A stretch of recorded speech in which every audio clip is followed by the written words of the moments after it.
Bonsoir, bienvenue dans notre nouvelle séance de vidéo destinée au cours d'introduction générale au droit.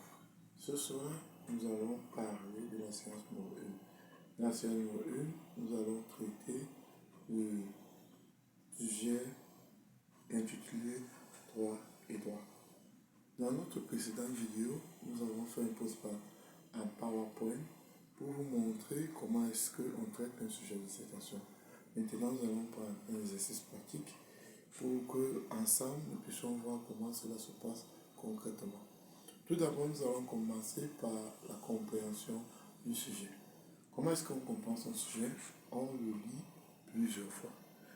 On le lit, on commence par définir les concepts clés. Dans notre sujet, les concepts clés sont droit avec des majuscules qui renvoient à droit objectif et droit avec des minuscules qui renvoient à droit avec petit d minuscule et s à la fin. Il faut bien évidemment, avant de commencer à traiter le sujet, il faut identifier le type de sujet. De quel type de sujet s'agit-il? Ici, nous avons un sujet avec la conjonction de coordination et. Et généralement, ce type de sujet, ce sont les sujets de type relation. Ça s'appelle les relations. Les sujets de type rapport, tant pour moi. Ça s'appelle les rapports de comparaison ou alors les rapports d'influence. Donc, il faut bien comprendre le sujet avant de se lancer. Il est préférable de pouvoir replacer le sujet dans l'ensemble de la matière pour pouvoir bien le maîtriser. On ne traite pas le sujet d'un trait. Il faut d'abord bien le comprendre. Donc, lorsque vous avez un sujet de type E, vous devez d'abord prendre une décision. Cette décision porte sur l'orientation de notre traitement du sujet qui vous a été proposé. Les sujets, comme nous l'avons dit, les sujets de type E induisent plusieurs types de rapports. Et cela dépend de la nature des éléments en comparaison. Lorsque vous comparez des éléments de même nature, exemple, l'absence, comme un sujet avec l'absence et la disparition, ça c'est un sujet de droit de personne, vous comprenez que le sujet étant de même nature, il faut sortir des éléments de ressemblance et des éléments de distinction. Par contre, si le sujet que vous avez donné, c'est l'état et le territoire, vous comprenez qu'il y a un sujet qui englobe l'autre. Et c'est aussi le cas de notre sujet, le sujet présent, qui porte sur le droit et droit, qui a été donné par l'enseignant, le titulaire de la matière d'introduction générale au droit. Donc, le sujet ici, c'est un sujet de type relation, un type de relation d'influence. Lorsque vous avez déjà établi cela, quelle sera dans la suite? Qu'allez-vous faire par la suite? Par la suite, nous allons commencer par la recherche des idées. La recherche des idées. Nous ne le dirons jamais assez, ou alors nous ne cesserons pas de le dire. Ne commencez pas à traiter votre sujet si vous n'avez pas pu assembler toutes les idées qui gravitent autour de ces sujets-là, de ces sujets. Dans le sujet en vue de la présente réflexion, plusieurs choses ont été avancées, plusieurs idées ont été avancées. C'est pour ça qu'il y a une question magique que nous avons demandé qu'il faut toujours se poser, c'est de savoir que dit le droit. Que dit le droit? Donc, il y a plusieurs ouvrages que vous pouvez utilement consulter si vous voulez traiter le sujet droit et droit. Il y a d'abord l'ouvrage du professeur François Théré, intitulé Introduction générale au droit. Charité Bernadette Mazan par soi-même. On ne va pas oublier l'ouvrage du professeur Jean-Marie Tchakwa, Introduction générale au droit camerounais, ainsi que l'ouvrage du professeur Gérard Corneau, Introduction au droit civil, introduction au droit, paru aux éditions Mon Crescent. Par exemple, là, vous trouvez un passage, notamment la page 15, où le professeur dit que le droit objectif est fait des règles des institutions et c'est de lui que découlent les droits subjectifs. C'est le même sens de cloche. Même dans le cours magistral, on vous a parlé de l'interdépendance entre ces deux droits. Une fois que nous avons essayé de rassembler toutes les idées, il est maintenant question d'identifier la problématique du sujet. Il faut identifier la problématique du sujet. C'est primordial. Et la problématique du sujet ici, c'est comme c'est un sujet de type influence. La problématique que nous devons savoir, quel est l'impact du droit objectif sur le droit subjectif. Une fois donc que nous avons recensé les idées, identifier la problématique, définir les mots-clés, il faut maintenant se pencher sur la rédaction du devoir. Nous avons dit que la dissertation juridique est un exercice très formaliste. Il faut que dans le cahier de compos que vous allez produire,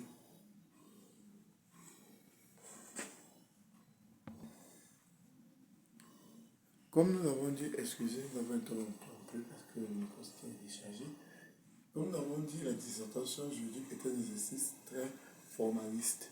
Il faut que dans le devoir final que vous allez produire à l'examinateur, on puisse voir de manière apparente une introduction, un corps du devoir. Le devoir inachevé, généralement, ne plaise pas au correcteur. Le correcteur est exacerbé lorsqu'il corrige ce type de devoir. Donc, il faudrait que votre devoir soit un devoir complet. On a dit qu'une introduction, le corps du devoir et peut-être une conclusion. La conclusion, elle est facultative. Vous n'êtes pas obligé de conclure votre devoir. Et le corps du devoir se fait en deux parties apparentes. On a un grand 1, on a un grand A, on a un grand B. On a un grand 2, on a un grand A et on a un grand B. C'est pour ça qu'on dit que la dissertation juridique est un exercice très formaliste. Ce n'est pas un exercice de remplissage. C'est pour ça que vous-même, vous comprenez avec nous qu'il est très important de préparer sa dissertation juridique. On n'improvise pas une dissertation juridique. On ne la fait pas au hasard. Il faut préparer votre dissertation. C'est très important. Maintenant, vous avez fini avec la phase de la préparation de votre dissertation. Vous avez essayé de rassembler les idées autour de votre sujet. Vous avez identifié la problématique. Maintenant, il est question de commencer par la rédaction de notre devoir. La rédaction de sa dissertation, elle se fait dans deux cadres. Le premier cadre que nous vous conseillons, c'est dans le cadre de votre préparation. Votre préparation à la maison. Votre préparation à la maison. Parce que ce n'est pas le jour de l'examen qu'on vient pour rédiger une dissertation pour la première fois. Donc, il faut que vous vous préparez à la maison. À la maison, lorsque vous avez fini de rassembler des idées, il vous faut bâtir votre plan. Il vous faut bâtir votre plan. Parce que si vous ne bâtissez pas votre plan, vous aurez du mal à pouvoir faire votre dissertation. La construction du plan. Nous avons dit ici tout à l'heure qu'il y a une sorte d'interaction entre le droit objectif et le droit subjectif. Donc la construction du plan va nous amener dans une première partie à parler de la création des droits subjectifs par les droits objectifs. C'est le grand 1 de notre devoir.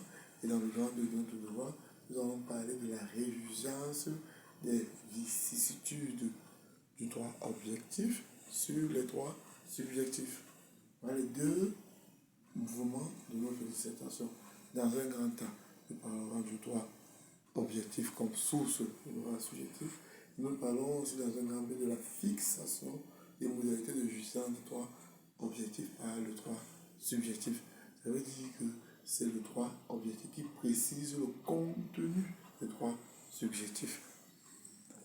Dans la deuxième partie de notre devoir, la deuxième partie, la résilience du droit, la résilience des vicissitudes du droit objectif sur le droit subjectif. Cela signifie que tous les événements qui ont un effet sur le droit objectif ressurgissent sur le droit subjectif. Il y a par exemple la question du conflit de loi, ou bien de l'abrogation de la loi, dont nous parlerons dans le cadre d'une vidéo destinée à la question des conflits de loi. Grand A, vous parlerez par exemple de l'extinction du droit subjectif par la disparition des droits acquis. Et dans le grand B, vous parlerez par exemple de la modification des droits subjectifs par la réforme du droit objectif. Ça, c'était pour le plan de votre devoir. Lorsque vous avez déjà le plan de votre devoir, la prochaine étape que vous allez faire, c'est de rédiger l'introduction. Revenons donc à cette introduction. On a dit, dans le cas de cette vidéo, vous aurez un exemple en PowerPoint et n'oubliez pas de liker et de vous abonner et surtout laisser des bonnes questions. Même les questions de « Oh, docteur, tu es fort. Oh, docteur, tu es bon. » Non, on ne veut plus ça. On veut des questions. Des questions qui vont vous aider vous-même à mieux comprendre la matière. Des questions qui vont vous aider à pouvoir valider la matière. On a dit que l'introduction avait 5 parties. Première partie, amener le sujet. Deuxième partie, définition du terme clé. Troisième partie, problématique. Quatrième partie, intérêt du sujet. Dans le montage PowerPoint qui sera annexé à la présente vidéo, nous avons pris des exemples. On a commencé par amener le sujet. On a parti, par exemple, je vous donne un exemple d'amener le sujet, puisqu'il y a plusieurs manières. Il y a même pas un droit, il y a même pas de dissertation, ça dépend de votre sensibilité. En tout cas, il faut vous exercer pour savoir quelle est l'approche qui vous suit le mieux. Nous, on a commencé de l'homme qui est un animal politique, de l'homme qui a besoin de la société et de la société qui a besoin de l'homme. Et il faut donc pouvoir établir des règles, règles pour la société, règles pour l'homme, ce qui rend donc intéressant le sujet sur droit et droit. Définition des concepts que nous l'avons fait lorsqu'on était en train de préparer notre sujet. Par exemple, nous avons défini le droit grand D comme l'ensemble des règles de conduite qui gouvernent les rapports des hommes dans la société et dont le respect est assuré par l'autorité publique. La problématique, vous allez écrire la question centrale que soulève le sujet est la suivante. Quel est l'impact du droit objectif sur le droit subjectif? Intérêt du sujet. Ce sujet a un intérêt scientifique majeur car il permet de mieux comprendre la définition du droit. Il permet de mieux comprendre la définition du droit. Il permet de comprendre que on ne peut définir le droit objectif en se détruisant le droit subjectif et vice-versa. Lorsque vous avez donc fini avec cette partie, vous vous lancez dans l'annonce du plan. Je vais encore m'arrêter. Je voulais m'arrêter sur la partie consacrée à l'annonce du plan. Lorsqu'on vous parle de l'annonce du plan, il ne s'agit pas. Lorsqu'on vous parle, patientez. Okay. Lorsqu'on vous parle de l'annonce du plan, il ne s'agit pas d'un simple style. Il ne s'agit pas d'une phase de fantaisie. Vous annoncez effectivement le plan. Vous annoncez votre plan. Vous n'annoncez pas le plan du voisin. Vous n'annoncez pas le plan que vous avez guetté ça et là. Vous annoncez le plan que vous avez retenu, le plan de présentation de votre exercice. C'est pour ça que vous comprenez que dans la vidéo, j'ai d'abord construit le plan avant de faire l'introduction. On construit d'abord son plan avant de faire l'introduction. On ne fait pas d'abord l'introduction, après on vient construire le plan. Non. Si vous le faites, vous aurez une difficulté majeure, c'est que la partie appelée annonce du plan, vous n'aurez rien à dire. Ou alors, vous n'avez pas constaté, il y aura un déphasage entre votre introduction et votre plan du devoir. Parce que vous aurez annoncé quelque chose que vous n'allez pas développer dans votre devoir. Et c'est pour ça qu'on dit donc que l'introduction et le corps du devoir se tiennent. Nous avons donc déjà notre introduction. On va donner un peu d'introduction. Dans la présentation PowerPoint, vous aurez mon adresse mail pour ceux qui veulent rédiger un devoir, mais de préférence, comme je l'ai dit, j'ai constitué des équipes de travail. Bon, équipe de travail dans le groupe de télé, c'est une copie par groupe de travail.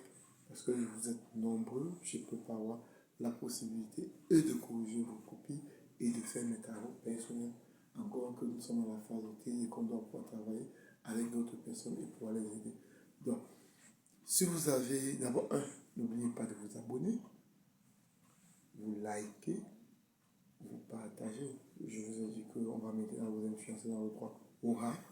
Vous likez, vous partagez et ne manquez pas de laisser vos questions. Si vous avez plus de, disons, 20 questions, je ne manquerai pas de faire une nouvelle vidéo où je vais revenir pour expliquer. J'espère que cette vidéo vous sera utile pour comprendre comment est-ce que se construit un devoir de dissertation. C'est vrai que bon, nous avons pris un sujet du type relation d'influence. Vous pouvez essayer avec d'autres sujets, soit vous venez laisser faire des commentaires dans la vidéo, ou alors dans notre adresse mail, vous nous envoyez des bouts de sujets sur fichier Word que vous avez fait et nous pourrons venir échanger avec vous ainsi ensemble pour discuter. Et vous savez, notre souci majeur, ce qui nous préoccupe, c'est de pouvoir vous avoir l'année prochaine au niveau 2. Et bien évidemment, cette vidéo ne s'adresse pas seulement aux étudiants de la meilleure université du monde, de la technopole de sciences sociales, du nommé Université de Yaoundé. Elle s'adresse à tous ceux qui s'intéressent à la question du droit. Elle permet aussi de vulgariser ce qui se fait de bien à l'Université de Yaoundé 2 auprès des autres universités nationales dans la sous-région et pourquoi pas à l'international. Bonsoir à vous. Ciao.